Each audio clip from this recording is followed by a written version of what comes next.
I'm TK. This is TK and Drinks, and welcome to Inside the Mead Makers Studio, where we explore the world of mead making, talk to mead makers from around the world, and get to try some of the best meads around.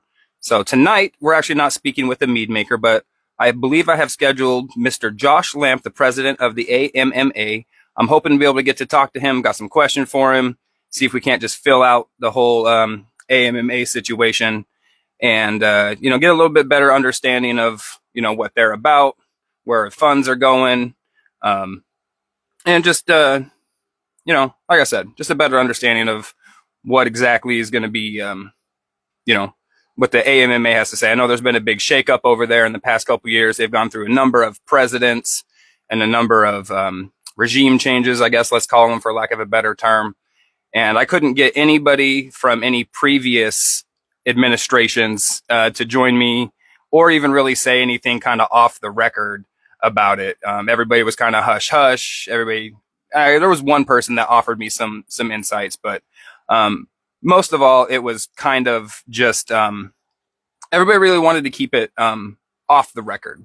And the whole point of what I was trying to do was to get kind of conversations out in the open, get some open discourse.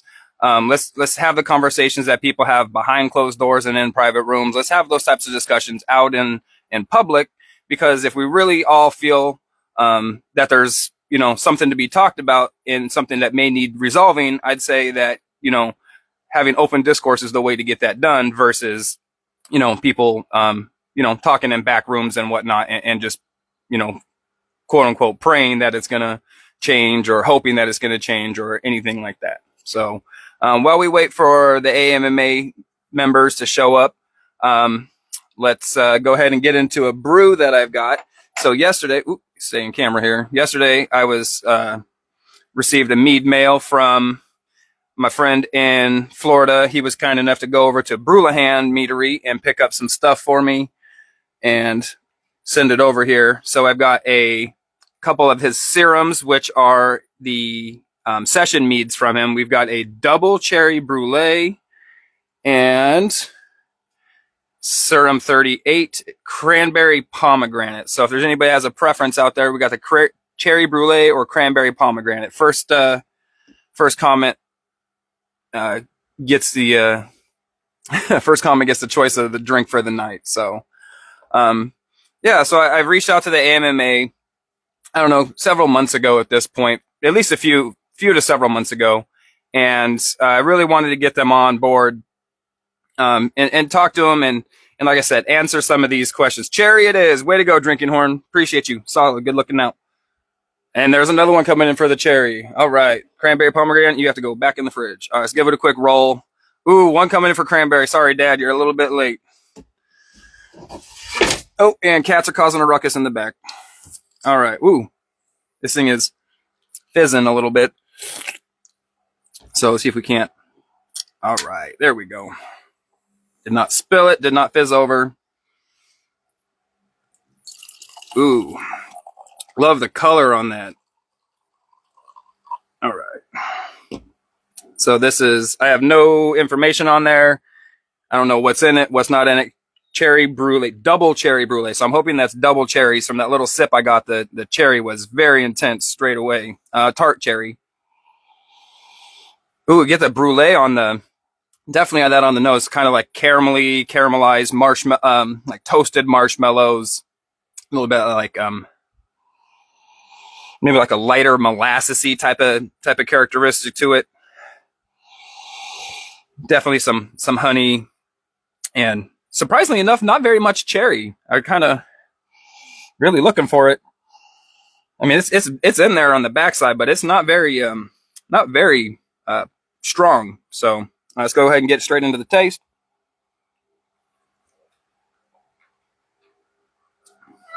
Oh, I forgot John's in here. Hey, John.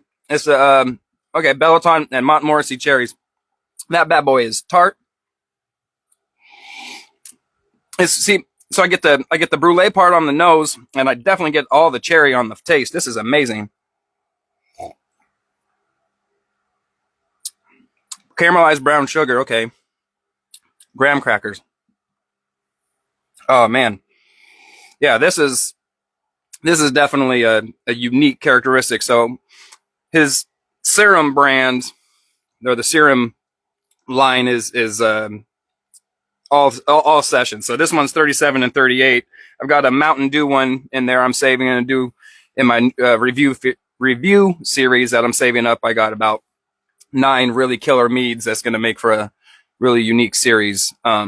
So saving the Mountain Dew one for that. So look for that one in the coming, hopefully in the coming weeks. We'll be able to get that done definitely by summertime. We should be able to start getting those reviews going. So I've messaged the AMMA and I emailed them. I'm not seeing Josh Lamp, the AMMA account on here. Anybody,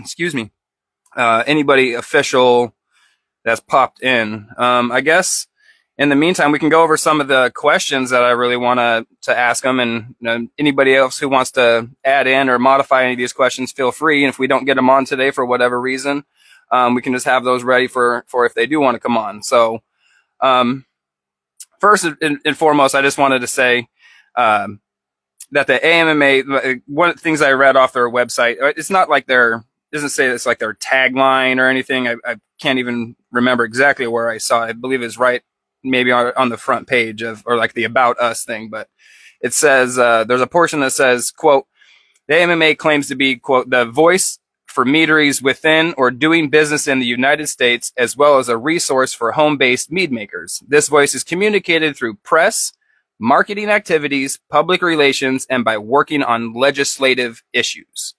So that's basically kind of my take on the summary of the things that they do or that they're trying to accomplish. As I stated early, before maybe everybody popped in, there have been a number of different presidents and regime changes at the AMMA over the past couple years. I want to say they've had almost as many presidents in 5 years as there have been those 5 years. I think there's Sergio from Melavino was president. I believe Vicky Rowe was president for a while. Michael Fairbrother was president from Moonlight Meadery, and now Josh Lamp is the current president. And I may even miss some steps in there too. I haven't really followed the whole progression, so to speak. But my point in bringing that up was I wanted to just get his opinion and give me his take on what that message means to him and what he believes how that applies to the AMMA that he's currently heading up. And also not really sure how long he's been the president. I'm not sure. I couldn't have been very long, maybe a year, maybe less, not quite sure on that. So that was the first thing I wanted to get out and see, just kind of feel out where he's at with that. And what the AMA's response to their own, how they feel that applies, however they take that. One of the next questions is, I want to ask him, what's the top item on the agenda for the AMMA for the year, for the next year of the current year, however they want to answer that. And then, what's the 5-year plan? What's going on with the organization? I think that's a valid question given that there's been so much turbulence within the organization. I think that the members who are paying, good money, 50 for homebrewers. I think it's up to 50 this year. I don't believe it's been 50 for previous years. Maybe it was 30, 35. Anybody out there who knows, feel free to put it in the comments. Kyle, I'm looking at you. But yeah, so now it's up to $50. It's $2.50 for meaderies, for commercial meaderies, but half off for the first year. So that's only $1.25. And then it's like $300 to $400 for business partners. So people who are like the honey suppliers, Greg at Currency that I talked to a couple weeks ago, he's one of their business partners. So those ones are like anywhere from $300 to $400, and that gives you the ability to, I believe, be one of their featured artists. It's now 50 and it was 30. Thank you, Kyle. Appreciate you. I totally spaced where I was going with that. But yeah, so like I said, with all the turbulence and everything, all these people paying this good money, anywhere from $50 to $400, I think people need to know or want to know or have the right to know where the money is going. There may be some sort of clause in there that says we're allowed to spend the money however we want to, which is kind of how things go typically anyway. But, it just at least, I think it needs to be asked and say, hey, what are we doing with all this money? They claim to have, I go by just the directory that's on the AMMA website. It's like 380, between 360 and 380 members roughly. But some of those in the directory are from the multiple people at the same meadery, because with the meadery account, you get up to five active, or with the commercial and the other ones, you get 5 emails or 5 accounts for your price of one type of thing. So I'm not quite sure how many that 370 or whatever it is actually boils down to, but roughly you can call it, say, and I did all the home brewers. I did the math. It's roughly between $10,000 to $14,000. On the conservative side, call it $10,000. It's $10,000 a year these guys are pulling in, and they don't have, they don't host their own competition. They piggyback off of everybody else's competitions as far as like for the points for National Mead Maker of the Year. So they're definitely out for the trophy and all that stuff. And it's a cool looking thing. So I know that's definitely going to cost some coin. And then they host the Mead cons, which I know that again, it's like hosting a competition. So I'm imagining that's probably where a good chunk of the money goes, is to the cons. But I don't know if anybody at the there takes a salary. I've heard rumors of past people being paid to be president. I don't know how true that is or isn't. Again, I couldn't get anybody to speak with me other than one guy who was kind of there at the beginning, but even he wasn't a president. He was just kind of involved in the upbringing of it, so to speak.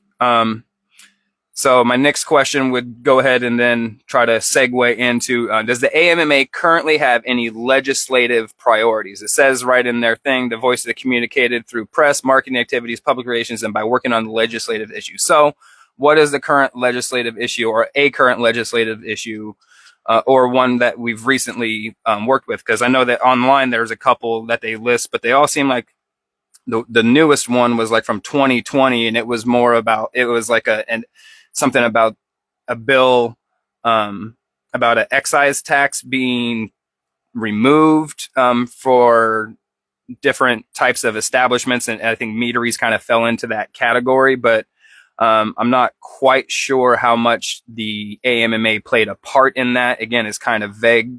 The news article, I don't want to go into reading it because that's not what this is about, but it's on their website, and you can look into it yourself if you're interested. And like I said, I could be remembering it wrong. It's been about a week since I've done that, and a week's worth of life has happened. So, but that was just my question. What's a legislative priority? Because I think there's a lot of really important legislative things that could be happening.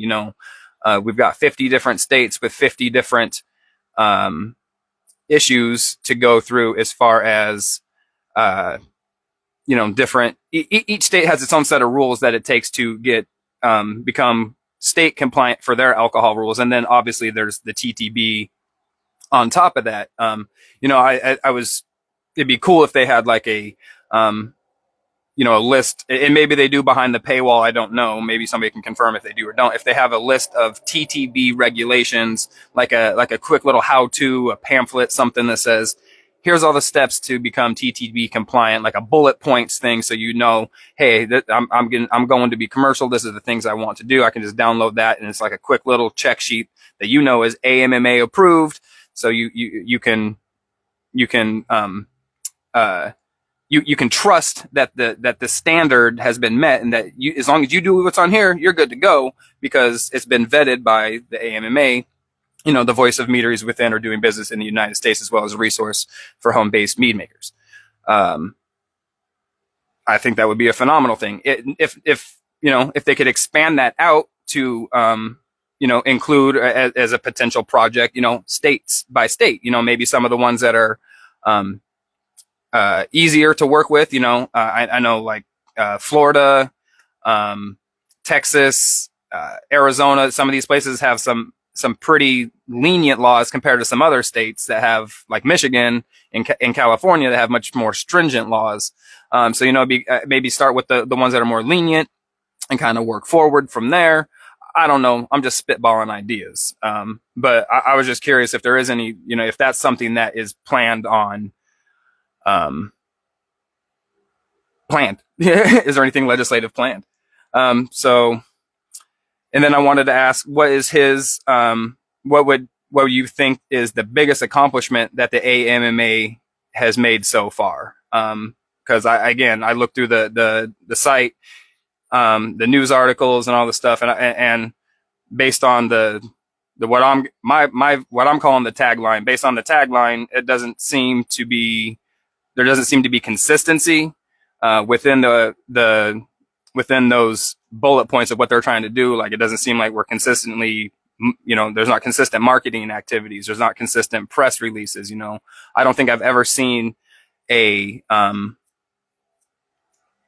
the AMMA post, even like Facebook or Instagram messages or stories for like the competitions that are coming up. Now, maybe I don't know if I even follow the AMMA, to be fair. I think I do. And maybe they do post stories, but like, it just seems like they don't advocate for, the Mead competitions and different organizations and different things as much as they could. Again, if they're trying to be the voice for meaderies within or doing business in the United States, as well as resources for home-based mead makers. So I think that's a valid question. I want to know what they feel has been the biggest hurdle of member acquisition, and also what's the biggest hurdle for member retention. I don't know if there's big heavy swings one way or the other. I would like to think that, for the organization that is trying to be the go-to resource for mead makers, both commercial and home-based, that they would be on an upward trend, continually upward trend of who is, because there's consistently new mead makers, joining the homebrew community. There's consistently new commercial spots opening. So I would think that they would have an upward trend, but I really don't know. I was kind of wanting to know if they, what their biggest hurdle of getting people is. One of the other things I was going to point out, and again, this is all, I don't know if this is coming off, kind of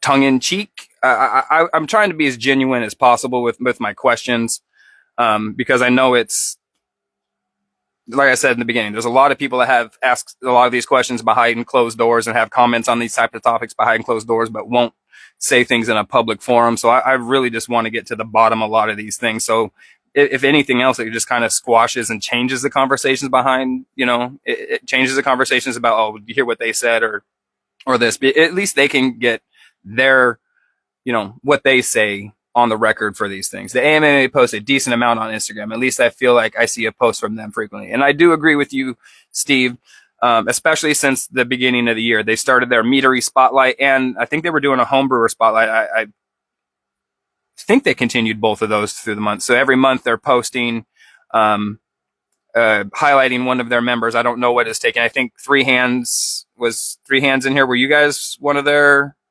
meaderies of the month? I can't remember. I think, Waffle Sauce. I think you guys had similar logos, and that's why I always get you confused. But yeah, so they have an AMMA commercial mead maker of the year, of the month, that they spotlight, and then they do a home brewer that they spotlight. And I think that's definitely a step in the right direction. There's stuff that they should be doing. And to be honest, they should be doing even more, in my opinion. Now, again, I'm imagining that everybody on the AMMA also has regular 9-to-5 jobs, or, regular full-time gigs, and has lives and everything, just like I do, just like everybody else who's doing these volunteer things they're not getting paid for. Everybody else has a life outside of that, so, I would like to see more participation in that, or at least this thing, to get a better understanding of why they're not more proactive in some of those things. The home governing committee nominations just opened up too. They're increasing communications for sure. See, and this is really why I wanted to have Josh on here and talk. Again, it's not to try to have all these questions as like gotcha questions. I have genuine, and I think that the Mead community, especially the AMMA members, have genuine questions and want answers to some, or have genuine concerns and want answers to some of these questions. And he seems like he's, from, again, agreeing with Steve that they've been much more active in the Instagram posts lately. And now if Kyle says that they're opening up the home governing committee, I'm assuming that's something that they've had before. Um, I had it pulled up online who all the current members were and stuff, and I don't really recognize any. I think Alex from Honeypot's on there. I don't really. Oh, I think Amy Olson's on there. She's a well-known homebrewer. There's a handful. I get maybe a handful out of like 2 out of 10 people or whatever it is that I recognize. But maybe if I was more big into the competition circuit and homebrew world, maybe I would. But I don't know if it's I think it did specify on their homebrew committee versus non homebrew committee. So if it's open and that's, they're up for new things, that'd be awesome. If that's something that they're really going to put focus into as far as trying to make that a more active part of the organization. I think I went back in this one, member acquisition and retention. Yes. Why isn't there a list of necessary step meteries need to take? I went over that one because it kind of blended in with my one from earlier. There's parts of the website that haven't been updated since 2020. I was just kind of curious of what that is about. Like hasn't been a whole lot of news articles. There's like it used to be way more active, and then it got not active, and then it's been, like I said, it's just been inconsistent. So I do like to see that there has been things picking up, but I think just updating some things, at least with a new, put something there that lets us know that there's some activity a little bit beyond something that's 4 years old or more potentially. So this is actually one of the bigger questions coming up here, that I wanted to answer, because I feel that it comes up a lot in conversations, not just about the AMMA, but just Mead legislation and Mead across the board. Do you feel that the industry would benefit from a standardization of terms such as like Mead, Melomel, Metheglin, Pyment, Sizer, etc., with the TTB and by proxy, the COLA? And why has the AMMA not championed those items on a federal level? And maybe they have, and I haven't heard about it. It's very possible. But I feel that there's a lot to, there's a lot of little, I don't say blue laws, but there's a lot of really quirky things within, like the COLA and the TTB world that you're not allowed to do. And they don't really seem to make any sense. And I think there's things that, I know legislation is hard, to get something brought into committee and then be able to, get it put up before, go through the different processes to become a bill and everything like that. That is definitely going to be a difficult thing to do. But why hasn't anybody started that process of standardizing these terms? Because there's so many meaderies, and homebrewers are kind of, I guess, are kind of immune to this one because they can get away with a lot because they're not selling your meads. So you can basically put whatever you want on the label and nobody's going to get upset. But for commercial places, like I know if Drinking Horn is still on here, when they created their root beer mead, they wanted to call it root beer, but they couldn't, I believe, because TTB or COLA told them that they didn't put beer in their mead, so they couldn't call it root beer. So they called it like root beer, like BEEAH, like if you had like a Boston accent. It was, and I thought it was a quirky, cute way to get around it, but I thought it was really unfortunate that they had to do it. And then to even then come to find out that there's other meaderies out there that actually have root beer meads just called root beer. And I guess I don't know what their technical name for it is, but it said root beer, just the regular name right on the label. So there's an inconsistency there.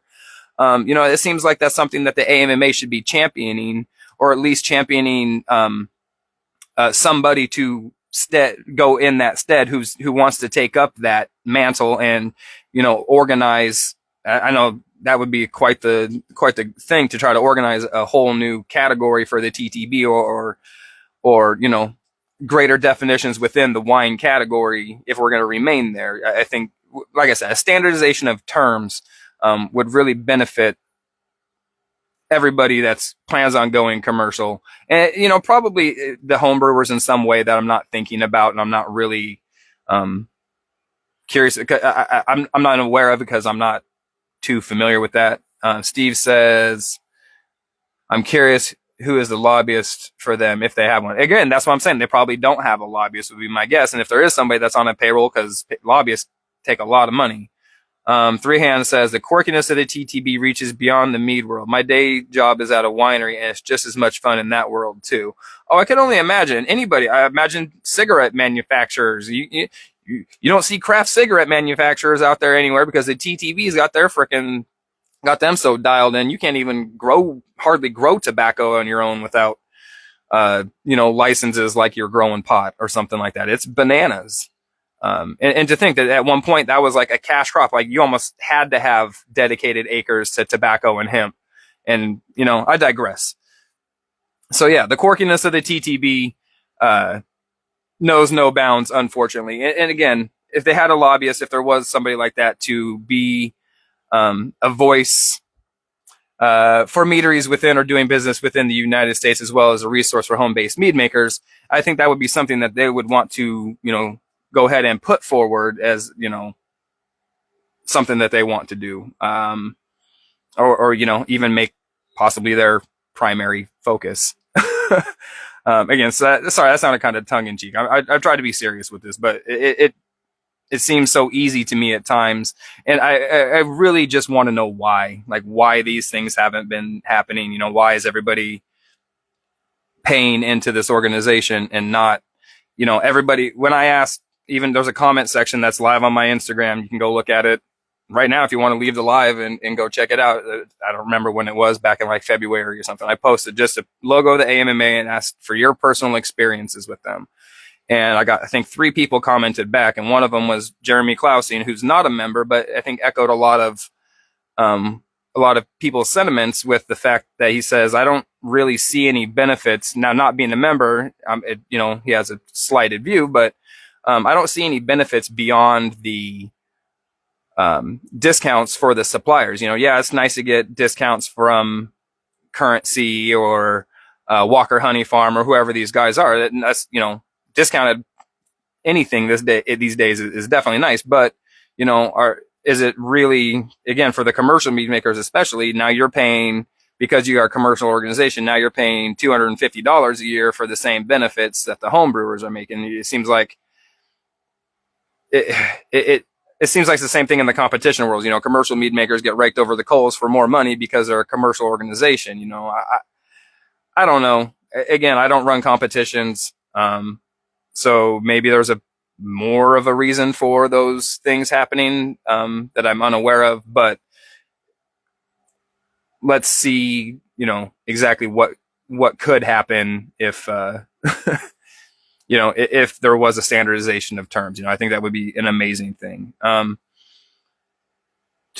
Somebody had made a comment that I wanted to bring up and address with them. I didn't necessarily know where, but it's here, it's written right here in the line. So it says, somebody would like to see also if the TTB or if the AMMA could line up like a mentorship program, set up like a Big Brothers Little Meaderies type thing. If there's a commercial meadery that wanted to join it, and they could potentially be a part of this program, and then homebrewers that were also in the AMMA could, sign up through the mentorship program and go there to the meadery and, do like a whole, I don't know. I don't want to put limits or what it could be, but like something like that. Something that directly benefits the home brewer and then potentially benefits, hopefully benefits the commercial meat, because now they're getting more business coming in because this home brewer, may have not been there. Because, you'd be surprised how often home brewers don't know that they have a commercial meadery, within driving distance of their house. You call it driving distance, whatever, but there's a lot of people that fall into that category. So something like they could facilitate something like that. Like, here's our mentorship program. Here's, the commercial guys, homebrewers want to come in, something that the breweries, the meaderies could host something.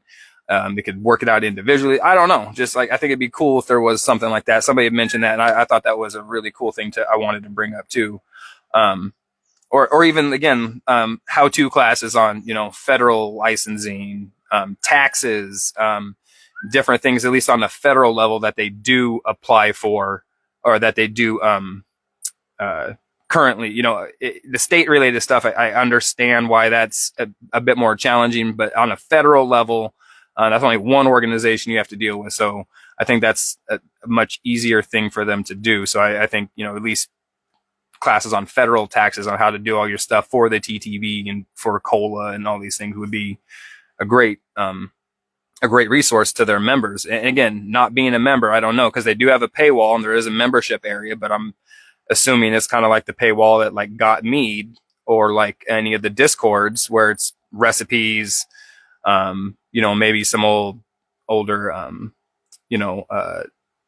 articles or links to different things. Maybe there's a resource. I'm sure they've got the resources to the different suppliers and different affiliated, marketing people and stuff like that. Anything that like that's behind the paywall, that I understand, but I don't believe I've seen any classes or anything like that. So then I also wanted to ask him, which one I thought was kind of really rough for him last year was they had to cancel. They had two MeadCons. There was a MeadCon East and a MeadCon West that they had planned. So they ended up canceling MeadCon West, which I believe was supposed to be held at Lost Cause Meadery. And I wanted to say with the cancellation of MeadCon West for 2023, what systems, programs, or efforts are being put in place to prevent or help prevent future event cancellations? Because that the cancellation didn't come like far enough out for people to really, I mean, I guess if you had bought like, your plane tickets and all that stuff and you would, put the money in so you could, refund them or change them or whatever that's called. I can't quite remember. But if a lot of people don't want to spend that extra $150 or $200 a ticket to make them, exchangeable or anything like that. So basically people were out money. You still got to go hang out at Lost Cause. I think Lost Cause ended up doing like a thing and stuff happened, but the actual con and everything like that kind of fell apart. So, I mean, it would make me wary of going, or planning to go to another one, even like the East Coast one. I mean, what's to say that they're not subject to the same thing in the future? And I think that kind of goes back to what I was saying about member acquisition and member retention. Is it because you didn't have enough members in the area? Is it because you didn't get enough people that were signing up for it? I don't remember exactly what it was that they said in there. Again, you can go look back on their Instagram feed and it's in there, and they listed why it was. I think it was because they didn't have enough people that were willing to come out and travel to the event, not hosts or panels or anything like that, but attendees. I don't think they had enough attendees for the event. So that's not a good portent for the future. That's a real bummer. Let's try this now that it's gotten a little bit warmer, because it was super tart. So I imagine it's going to be even more tart now.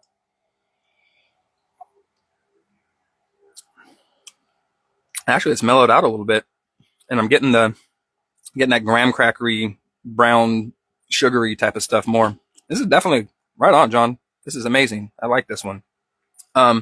So then I wanted to ask, does the AMMA offer any active benefits beyond the listed ones? Something I would consider like the member spotlight that they're doing. That's a benefit that's not listed on their website. That, is something that they offer. So I was wondering, maybe there's more benefits that I don't, again, see because I'm not behind the paywall.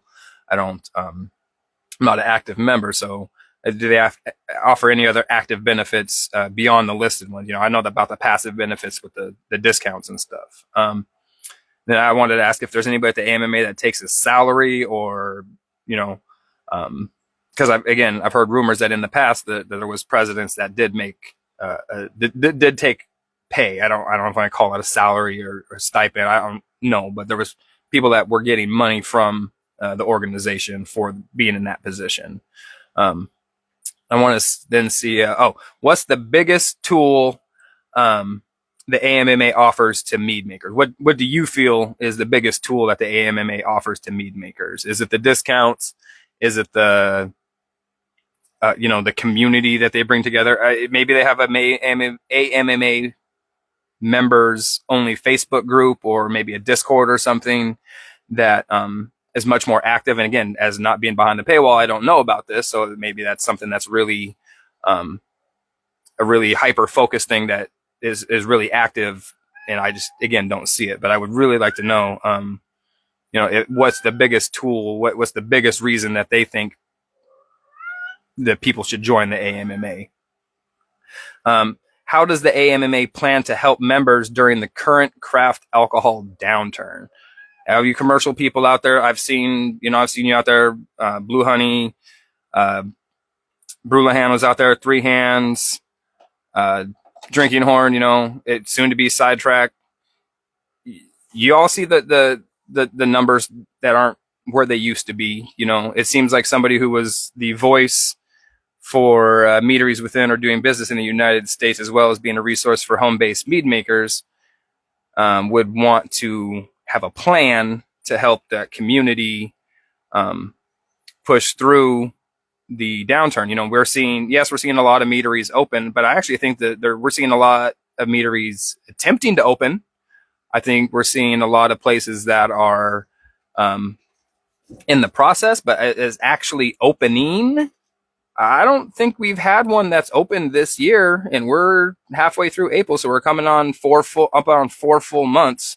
And if I'm wrong, please somebody correct me. I would love to that. I know Carlos is in the process of opening again. I know there's people that have their licenses, but I know there's a ton of people that are going through a lot of issues finding real estate and finding a location to be able to have their place. I know that it's the most difficult and most important, one of the most difficult and most important things that you can do for your meadery is have a decent location and have one of those offsetting balances between a decent payment that you can afford and being somewhere that you're going to be able to have enough foot traffic coming in to support a tap room, because the tap room does definitely seem to be the key to some of the longevity, being in a good spot and being in a good spot for foot traffic and production, and being able to sell like the vino shipper and all that stuff. That's all paramount to being able to be successful. If you can't do one of those things, it really kind of hamstrings you. Not to say you need to do them all out the gate, but being in a space and location that allows for all that is definitely paramount. So, any way that the AMMA could help, if they have a plan to help, if there's anything that that they see coming down the pipeline that say maybe that we don't see, what's that going on? I'd love to see what their plans are, so to speak. Have they had any ads, promotions, or commercials? And if not, why? I've never seen a Mead commercial, just for Mead as the brand, not for Mead, not for the AMMA itself, but for, just like Mead. I don't feel like they advocate for Mead like the way that I advocate for Mead, and even the meaderies themselves advocate for Mead, especially the way the meaderies, they're the ones dumping tons of money into marketing and advertising, cool labels, time and energy into TikTok and Instagram and all the social medias. They're the ones dumping the tons of money into promoting and commercializing the Mead brand itself. So I'm really curious as to, have there been any commercials or any promotions, marketing things for Mead as a whole that I'm unaware of? And if there haven't been, why not? Why hasn't that been a focus of the AMMA up until current? And again, I have a feeling a lot of these questions could potentially be answered with, I don't know, I wasn't here, I can't answer that. But Austin Zane, so did they flake? It appears as such. I've been in communication with them on and off. They've liked and acknowledged and shared the story about this interview just yesterday. I've messaged them today. And yeah, they did not show up. It made it clear that this was the platform we were going to be doing on. I think they've even joined and watched some of my videos, maybe one or two of them in the past. So I'm pretty sure they're aware this is the situation. Again, I could be wrong. Give them the benefit of the doubt. But yeah, unfortunately, they did not show up. So, yeah. So like I said, commercial meaderies, are taking the vast majority of the hit when it comes to uh, the commercializing promoting of the Mead brand itself. I'd like to think, because I'm a little bit egotistical, that I'm helping with some of that, but I know that's not necessarily the case. I just do these things and try to spread. I try to spread more like awareness within the Mead community that already exists. That doesn't seem like a whole lot of people outside the community follow me, but nonetheless, anybody who advocates for the brand, in my opinion, from one share and liking of posts to creating a whole meadery and selling mead, anywhere in between, you're doing decent work there. So, and then I had some other questions that started to get, if it turned a little bit sideways, so to speak, went pear shaped. I had some questions about, maybe like their opinions on what they consider appropriate and inappropriate for like labels and offensive and demeaning content. So next week, I'm actually going to be doing an interview with the Mead Institute. I was kind of hoping James or Allison or somebody would stop by who's in the Mead Institute today, so they could I let them know what's going on. So I'll be asking them a lot of these similar questions, because the Mead Institute, for anybody who doesn't know, is an organization that was started by Allison Schramm, Ken Schramm, I think Carvin's part of it, Peter Belkic. I can never remember how to pronounce his last name, but basically people that used to be in the AMMA kind of split off, did their own thing. And now it's the Mead Institute. They're actually hosting their own competition. It's called the Mead Open, or the US Mead Open. And they have sommeliers, real legit wine sommeliers, come in and judging these meads. I don't even know if they had any BJCP mead judges there. You can look on their Mead Institute. They have an Instagram and Facebook, and they've got it posted from last year. I think it was in October. So about September, they started posting who all these judges were. And they definitely have some impressive credentials, but I don't necessarily remember any of them being heavy mead related people. They're trying to make the Mead Institute more of my term, not theirs, highfalutin, kind of more classy institute, is where the AMMA is more of a everyman's thing. I don't know. Again, those are my terms, not theirs. But yeah, the Mead Institute definitely is going to get a lot of the similar questions, because they're basically trying to do the exact same thing the AMMA is. I haven't looked at their website to get what their tagline is, but it's going to be a similar thing. They want to be a source for, telling people what good mead is and putting their stamp of approval on the mead brand, so to speak. I don't necessarily know what their membership program looking like, if they have the discounts lined up how like the AMMA does. I haven't seen or joined. I think their membership fees are even higher. I could be wrong. And I know Ken has a yeast talk, or did have a yeast talk coming up, put on through the Mead Institute. I want to say it was like $500 for an in-person 8-hour course. Maybe it was only $300, somewhere in that, $300 to $500 for an 8-hour in-person course.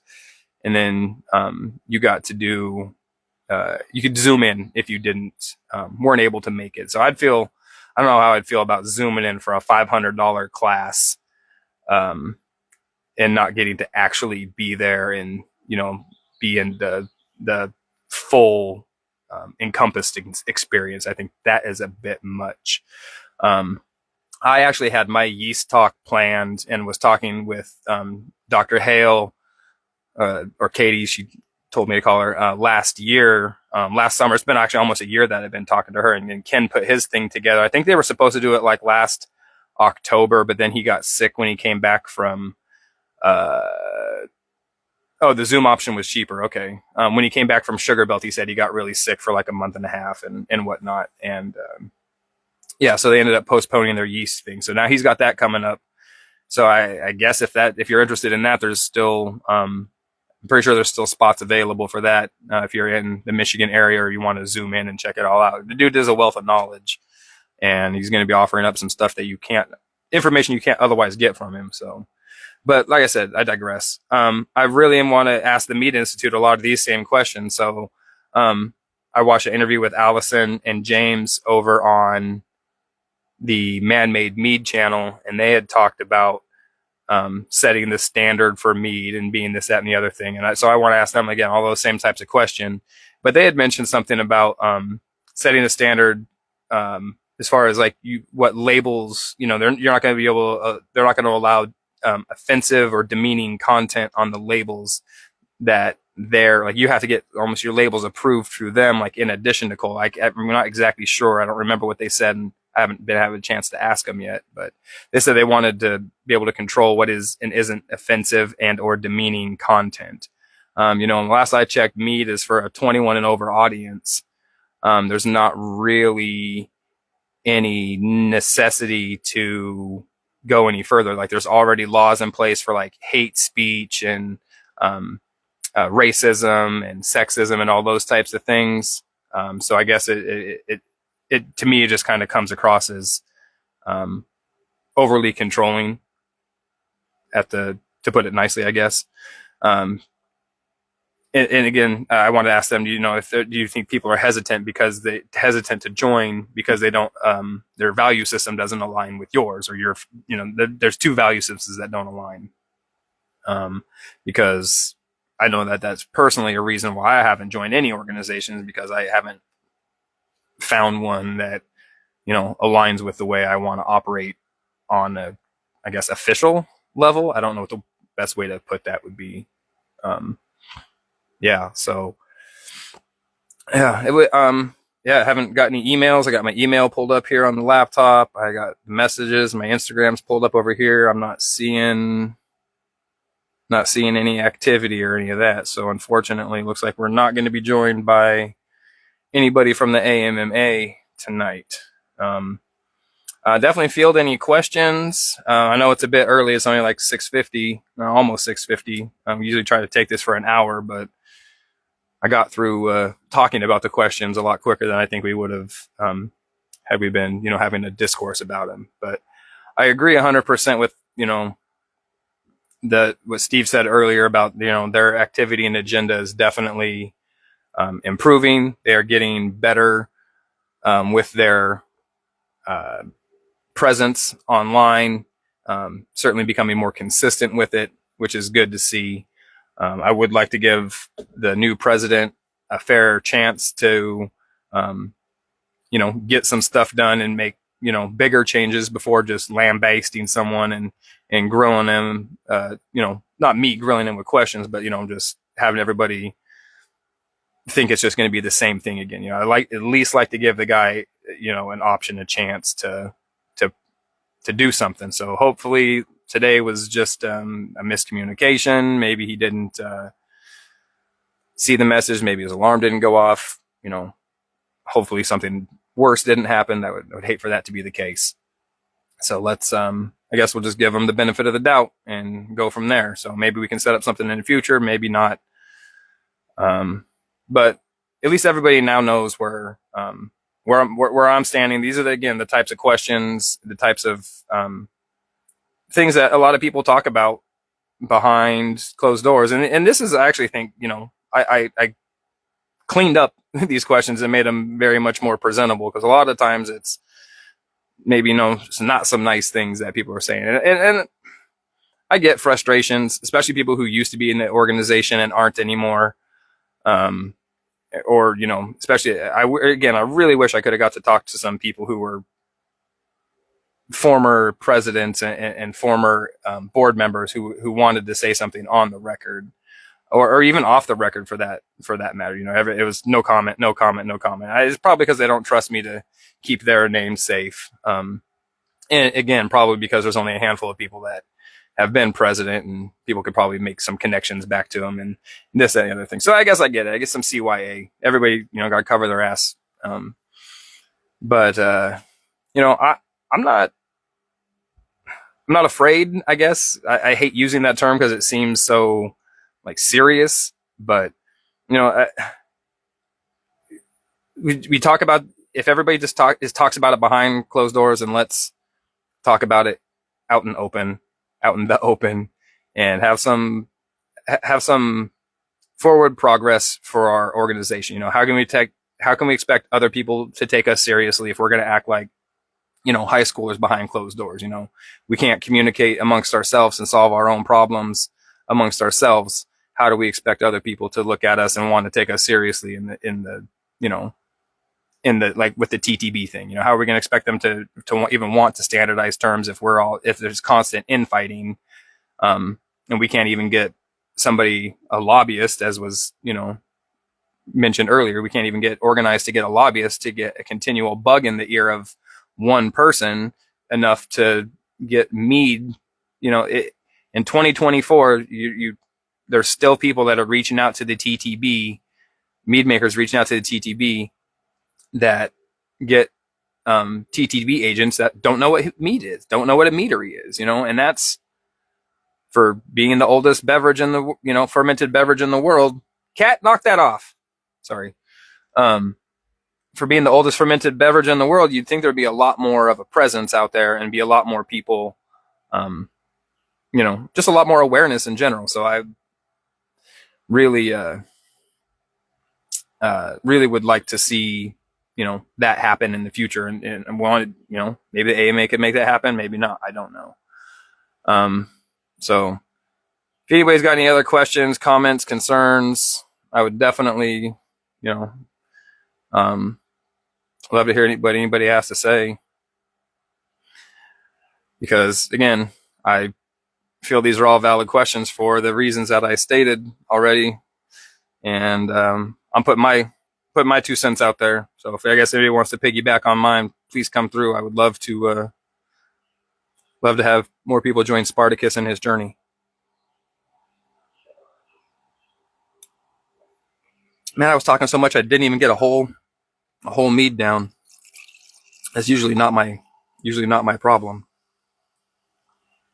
But this is really good. So cheers to John for this tart cherry, graham cracker, toasted brown sugar, good stuff. Excuse me, I'm not a gringo, but what is the TTB? So the TTB is the organization, not a gringo.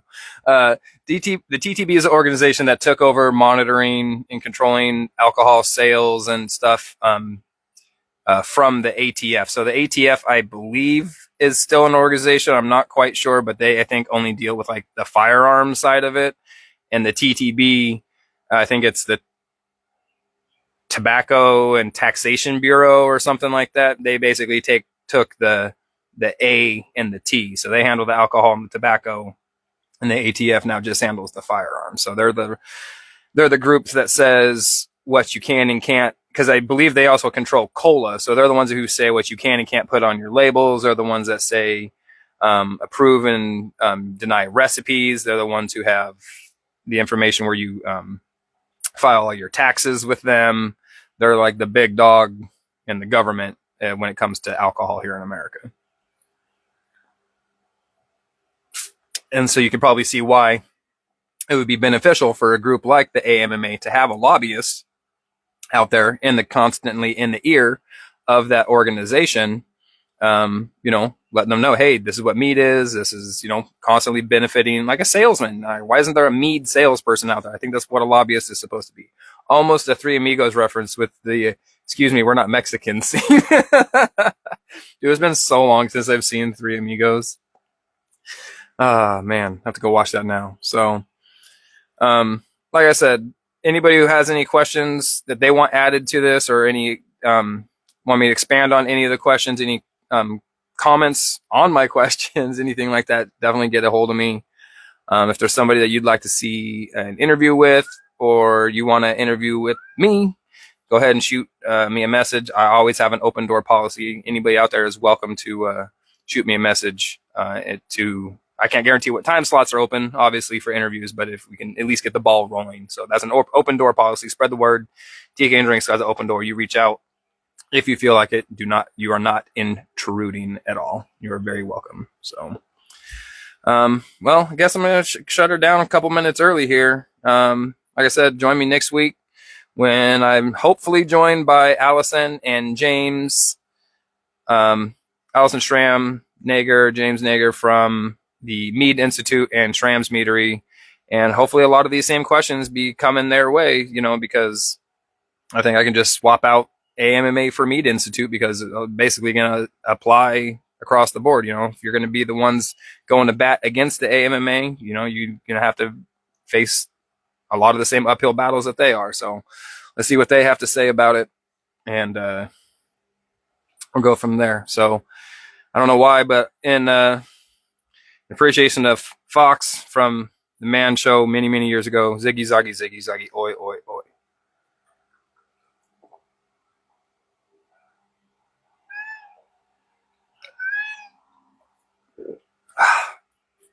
Cheers, everybody.